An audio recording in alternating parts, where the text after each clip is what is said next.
Ok, alo me mingla ba. အဲ့တော့ဒီဗီဒီယိုထဲမှာတော့ကျွန်တော်တို့EVPN VxLAN ရဲ့ part 2ကိုဆက်ပြီးတော့sharing လုပ်ပေးသွားမှာဖြစ်ပါတယ်။အဲ့တော့ဒီ part 2ကိုဆက်ပြီးတော့ကျွန်တော်တို့မကြည့်ခင်အရင် share ခဲ့တဲ့ part 1 video ကိုအခုဒီ video ရဲ့ down ကပေါ်လာတဲ့ကျွန်တော်တို့ link မှာသွားပြီးတော့ကြည့်လို့ရပါတယ်။အဲ့လိုမှမဟုတ်ဘူးဆိုလည်းဒီ video ရဲ့အောက်က description ထဲမှာpart 1ရဲ့ video ကို link ကိုထည့်ပေးထားပါတယ်။အဲ့ဒီကနေပြီးတော့လည်းကြည့်လို့ရပါတယ်။အဲ့တော့ဒီ part 2မစခင်မှာpart 1 video ကိုအရင်ကြည့်စေချင်ပါတယ်ဒါမှပို့ပြီးတော့ကျွန်တော်တို့အဆက်ဆက်ရှိပြီးတော့ပို့နားလဲလွယ်မယ်လို့ထင်ပါတယ်ပေါ့နော်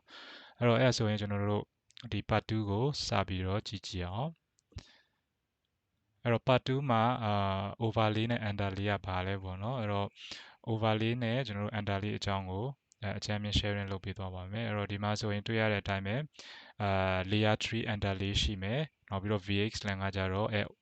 ရှိထားတဲ့ underlay ပေါ်မှာ run နဲ့ overlay technology ပေါ့နော်ပြောရမယ်ဆိုရင်တော့ foundation connection network foundation အောက်မှာရှိမယ်အဲ့ပေါ်မှာကျွန်တော်တို့တစ်ဆင့်run နဲ့VxLAN က run နဲ့ feature ပေါ့နော်ဥပမာဒီမှာတွေ့ရသလိုကျွန်တော်တို့switch A ကနေပြီးတော့ switch B ပေါ့ switch A B C D ရှိမယ်အဲ့တော့ A ကနေ B ကိုသွားခြင်းနဲ့ဆိုရင် VxLAN က A ကနေ B ကိုသွားမယ်ဆိုပဲသွားမယ်ပဲသူကဒီdecision ချတယ်ပေါ့နော်ပြီးတော့ဘယ်လိုသွားလဲဆိုတာကတော့သူ့ရဲ့အောက်က underlay ရဲ့ချိတ်ဆက်ထားတဲ့ပုံမှာမူတည်ပြီးတော့သွားမယ်လမ်းကြောင်းကအမျိုးမျိုးဖြစ်နိုင်တယ်အဲ့တော့ VxLAN ကအဲ့ဒီ information တွေကိုမသိဘူးသူသိတာကထားပါတော့ဒီကျွန်တော်တို့ဒီမှာရှိတဲ့ device user ကိုသွားခြင်းနဲ့ဆိုရင် B ကိုသွားရမယ်အဲ့တော့ဒီ user ကိုသွားခြင်းနဲ့ဆိုရင်သူက B ကိုပဲသွားမယ်ဆိုတဲ့ information ပဲသူမှရှိတယ်အောက်ကဘယ်မျိုးသွားလဲဆိုတဲ့ information တွေမရှိဘူး underlay မှာဘယ်လိုမျိုးသွားလဲဆိုတဲ့ information တွေမရှိဘူးပေါ့နော်အဲ့တော့ဒါကoverlay နဲ့ကျွန်တော်တို့ underlay အကြောင်းပေါ့အဲ့တော့ overlay နဲ့ underlay အကြောင်းကိုကျွန်တော်တို့ဥပမာအနေနဲ့ဆက်ပြီးတော့ကြည့်မယ်ဆိုရင်ဒီမှာကျွန်တော်တို့တွေ့ရတဲ့အတိုင်းပဲပေါ့နော်ဥပမာကိုယ့်ရဲ့အိမ်ကနေပြီးတော့ကိုယ်တငယ်ချင်းအိမ်ကိုပဲဖြစ်ဖြစ်ပစ္စည်းပို့စရာရှိတာမို့စားစရာပို့မယ်ဒါမှမဟုတ်ရင်ကိုယ့်ရဲ့ဒီအတိမိတ်ဆွေအိမ်ကိုပဲဖြစ်ဖြစ်မိသားစုရဲ့အိမ်ကိုပဲဖြစ်ပစ္စည်းပို့ရမယ်ဆိုရင်စားစရာပို့ရမယ်ဆိုရင်ပထမဦးဆုံးကျွန်တော်တို့ပို့လို့ရတဲ့နည်းကကိုယ်တိုင်ကျွန်တော်တို့เนาะသွားပြီးတော့ဒီကားနဲ့ဖြစ်ဖြစ်ဆိုင်ကယ်နဲ့ဖြစ်ဖြစ်ဒီတခုခုနဲ့ပေါ့နော်သွားပြီးတော့ပစ္စည်းကိုပို့တာလည်းဖြစ်နိုင်တယ်ကျွန်တော်တို့နောက်တစ်ခုကကြတော့ဘာလဲဆိုတော့ကျွန်တော်တို့ကိုပို့ခြင်းတဲ့နေရာကိုကျွန်တော်တို့ delivery အနေနဲ့ငှားပြီးတော့ပို့တာလည်းဖြစ်နိုင်တယ်ပေါ့နော်အဲ့တော့ခုနကပြောခဲ့တဲ့ကျွန်တော်တို့ကိုပို့ခြင်းတဲ့ဟာကိုယ်တိုင်သွားပို့တဲ့ဟာကိုတော့ခဏပေးပယ်ထားမယ်အခု delivery နဲ့ကျွန်တော်တို့စဉ်းစားကြည့်အောင် delivery ပို့လို့မယ်ဆိုရင်တွေ့ရတဲ့အတိုင်းပဲကျွန်တော်တို့ delivery ပို့တဲ့ service ကို add လိုက်တယ်အဲ့တော့သူကကိုပို့ခြင်းတဲ့အိမ်ကိုပို့ပေးတယ်ပေါ့နော်အဲ့တော့ဒါကပုံမှန်ကျွန်တော်တို့လုပ်ရိုးလုပ်စဉ်အဲ့တော့ delivery ဒီပို့တဲ့သမားကဘယ်လမ်းကြောင်းကနေသွားလဲဟုတ်လားဘယ်လမ်းကြောင်းကနေသွားလဲဘယ်လိုမျိုးရောက်အောင်ကိုပို့ခြင်းတဲ့အိမ်ကိုသွားလဲဆိုတာကိုဒီပို့တဲ့လူအနေနဲ့မသိဘူးเนาะအဲ့ကိုကဥမာထားပါတော့ဒီအိမ်ကိုပို့မယ်ဆိုရင်ကိုတငယ်ချင်းအိမ်ကိုပို့မယ်ဆိုကိုတငယ်ချင်းအိမ်ကိုပဲပို့မယ်အဲ့တော့အဲ့ဒီဟာကိုကဘာလုပ်လဲဆိုတော့ခုနပြောတဲ့ delivery ကိုservice ကို add လိုက်တယ်အဲ့တော့ delivery service ကအဲ့ဒီအိမ်ကိုရောက်အောင်သူကသူဂျားထဲကနေပြီးတော့လမ်းကြောင်းအမျိုးမျိုးရှိမယ်ပေါ့နော်လမ်းကြောင်းအမျိုးမျိုးကိုသုံးပြီးသူကသူပို့သွားမယ်အဲ့တော့ထားပါတော့ဥမာကျွန်တော်တို့ဒီသူပို့တဲ့လမ်းကြောင်းတွေကပထမလမ်းကြောင်းကခုနကလမ်းကြောင်းပေါ့နော်အဲ့တော့လမ်းကြောင်းကနေပြီးတော့ပို့ပေးမယ်အဲ့တော့နောက်ဖြစ်နိုင်တဲ့တစ်ခုရှိတာကြတော့ထားပါပထမဦးဆုံးလမ်းကြောင်းသူပို့တဲ့လမ်းကြောင်းမှာတခုခုလမ်းပြတ်တာပဲဖြစ်လမ်းပြင်တာပဲဖြစ်နေမယ်အဲ့အချိန်မှာဆိုရင်လေဒီကျွန်တော်တို့ပို့တဲ့လူအနေနဲ့ဘာမှသိစရာမလိုဘူး delivery သမားကသူကနဲ့သူနောက်လမ်းကြောင်းတစ်ခုကိုရှာပြီးတော့ကိုပို့ခြင်းတဲ့နေရာကိုရောက်အောင်ပို့ပေးသွားတယ်ပေါ့နော်အဲ့တော့ဒါကဒီ delivery service ကကျွန်တော်တို့ဒီအောက်က underlay ပေါ်မှာဘယ်လိုမျိုးသွားလဲဆိုတာသူဆုံးဖြတ်သွားတယ်ပေါ့နော် underlay ဒီ LAN တွေကိုဒီ delivery LAN service သွားမဲ့လမ်းကြောင်းတွေက underlay တွေပဲဟိုမှာမူတည်ပြီးတော့သူက သွားတယ်အဲ့တော့ဒီ underlay အကြောင်းကိုပို့တဲ့လူကဘာမှသိစရာမလိုဘူး။ဒီ user ကနေပြီးတော့ဒီအိမ်ကိုပို့မယ်ဆိုရင်ဒါကိုပဲသူက information ပဲသူရှိမှရှိတာပေါ့နော်အဲ့တော့information ကိုခုနကပြောတဲ့ delivery service ကိုကျွန်တော်တို့ပို့လိုက်တယ်ဘယ်အိမ်ကိုပို့ပါမယ်အဲ့တော့ delivery service ကသူအဆင်ပြေတဲ့လမ်းကြောင်းနဲ့ underlay ကိုသုံးပြီးတော့ကျွန်တော်တို့ပို့တယ်အဲ့တော့ဒါကပုံမှန်ကျွန်တော်တို့နေ့တူကဒီတွေ့ရတဲ့ overlay underlay ကိုဒါမျိုးစဉ်းစားကြည့်လို့ရတယ်ပေါ့နော်အဲ့လိုပဲကျွန်တော်တို့ဒီ networking မှာဆိုလဲခုနကဟာကိုပြန်ပြီးတော့ဆက်မယ်ဆိုရင် overlay underlay မှာ VxLAN မှာ VxLAN က overlay အဲ့တော့ overlay မှာခုနကပြောတဲ့ VLAN 10ရှိမယ်ဒီဘက်မှာကျွန်တော်တို့ VLAN 10ရှိမယ်เนาะ switch A မှာ connect လုပ်ထားတဲ့ VLAN 10 switch D မှာ connect လုပ်ထားတဲ့ VLAN 10အဲ့မှာကျွန်တော်တို့ switch A က VLAN 10တွေက user ကကျွန်တော်တို့ switch D က VLAN 10တွေက user ကိုပို့ရမယ်ဆိုရင်သူကဘာလုပ်လဲဆိုတော့ tunnel စောက်လိုက်တယ်အဲ့တော့ tunnel ကသူ့မှာခုနကပြောတဲ့ information ပဲရှိတယ်เนาะဒီ switch D ကိုပဲသွားမယ်ဆိုတဲ့ information ပဲရှိတယ်အဲ့တော့ဒီအောက်ကလမ်းကြောင်းမှာတော့ဘယ်မျိုးသွားလဲဆိုတာတော့ဒီ underlay ရဲ့ခုနကပြောတဲ့ information မှာမူတည်ပြီးတော့ကျွန်တော်တို့သွားမှာဖြစ်တယ်ပေါ့နော်အဲ့တော့ D ကိုသွားဖို့အတွက်ပထမဆုံး A ကနေ B ကနေကျွန်တော်တို့ D ကိုသွားတယ်ဒါက underlay ကသူဆုံးဖြတ်သွားတာပေါ့နော် A ကနေ B ကနေ D ကိုသွားတယ်အဲ့တော့အဲ့ဒါဆိုရင် D ကိုရောက်မယ်ပေါ့အဲ့တော့အဲ့လမ်းကြောင်းအတိုင်းကျွန်တော်တို့စောက်ပြီးတော့ tunnel စောက်ပြီးတော့ tunnel data ပို့လိုက်တယ်ဒါပေမဲ့အချိန်မှာထားပါတော့ B ကကျွန်တော်တို့ဒီမှာ down သွားတယ်ဆိုရင်เนาะ switch B ကကျွန်တော်တို့ down သွားတယ်ဆိုရင်အဲ့ဒီခုနကလမ်းကြောင်းကအဆင်မပြေတော့တဲ့အတွက်တခြားလမ်းကြောင်းကိုရှာပြီးတော့သွားတယ်ဥပမာ A ကနေ C ကနေ D ကိုသွားတယ်အဲ့တော့ဒီနည်းနဲ့ကျွန်တော်တို့ကိုသွားခြင်းတဲ့ D ကို underlay ကနေပြီးတော့ရောက်အောင်ပို့ဆောင်ပေးတယ်ပေါ့နော်အဲ့လိုပဲဥပမာထားပါတော့ဒီမှာဆိုရင်လည်းကျွန်တော်တို့ A ကနေ B ကို tunnel စောင့်မယ်ဆိုလဲအတိုင်းပဲခုနကပြောသလိုပဲ underlay ကနေပြီးတော့လမ်းကြောင်းရှာပေးလိမ့်မယ်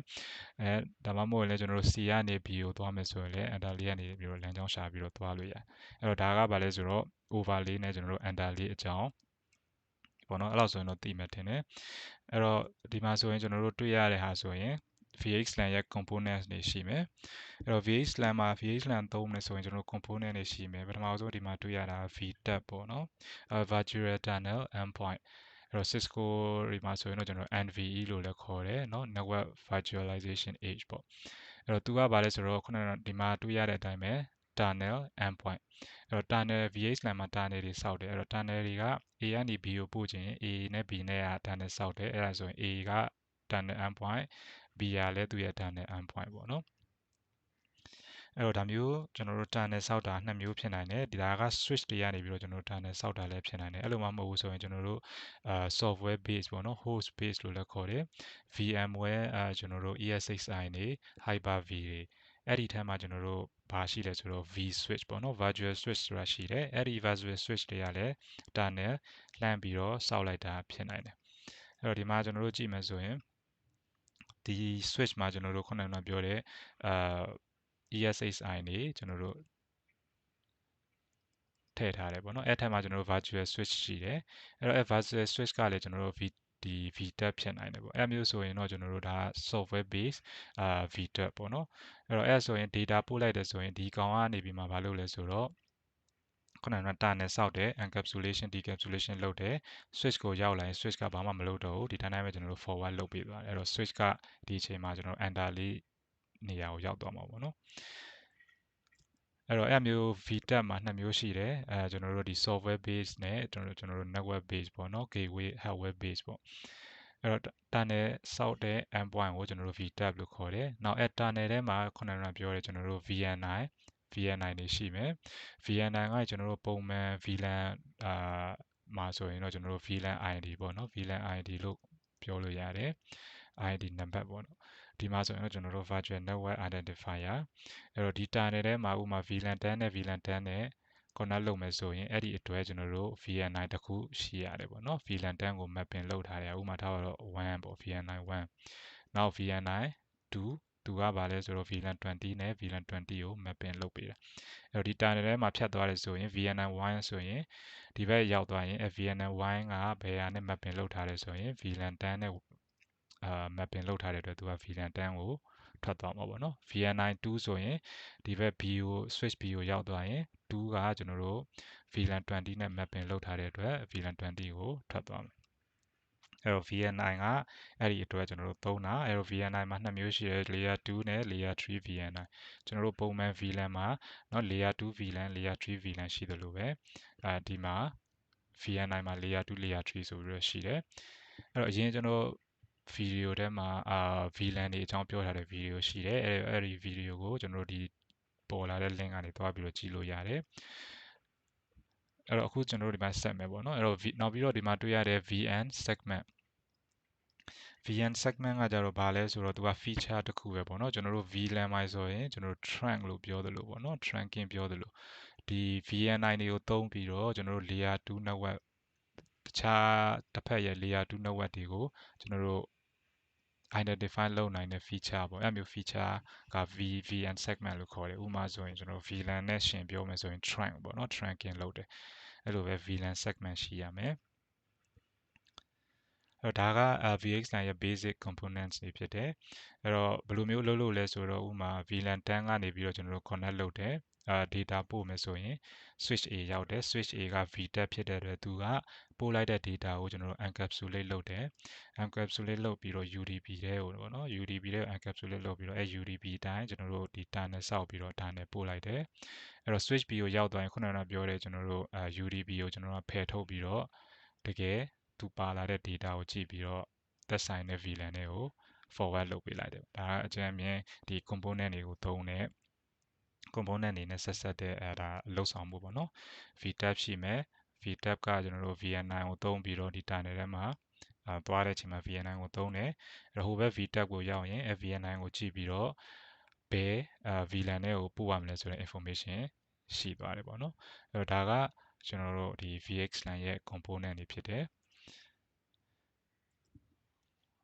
အဲ့တော့နောက်ကျွန်တော်တို့ဆက်သွားအောင် VxLAN မှာ addressing ဘယ်လိုလုပ်လဲပေါ့နော်အဲ့တော့ addressing ဆိုတာဘာလဲဆိုတော့ဥပမာထားပါတော့ကျွန်တော်တို့ဒီမှာuser ရှိမယ်ဒီဘက်က VLAN 10မှာ user ရှိမယ်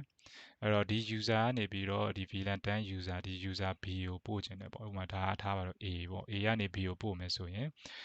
ဒီ switch A ကကျွန်တော်တို့ဒီ B ကဘယ်မှာရှိလဲဥပမာ BB ပေါ့နော်ဒီမှာ AA ကနေ BB ကိုပို့မယ်ဆိုရင်ဒီ BB ကဘယ်မှာရှိလဲဆိုတဲ့ information ကိုသိဖို့လိုတယ်အဲ့မျိုးသိမှသူကပို့လို့ရတယ်ပေါ့နော်အဲ့တော့ပထမဦးဆုံးဒီမှာတွေ့ရတယ်ဆိုရင် BB ကကျွန်တော်တို့ switch D မှာရှိတယ်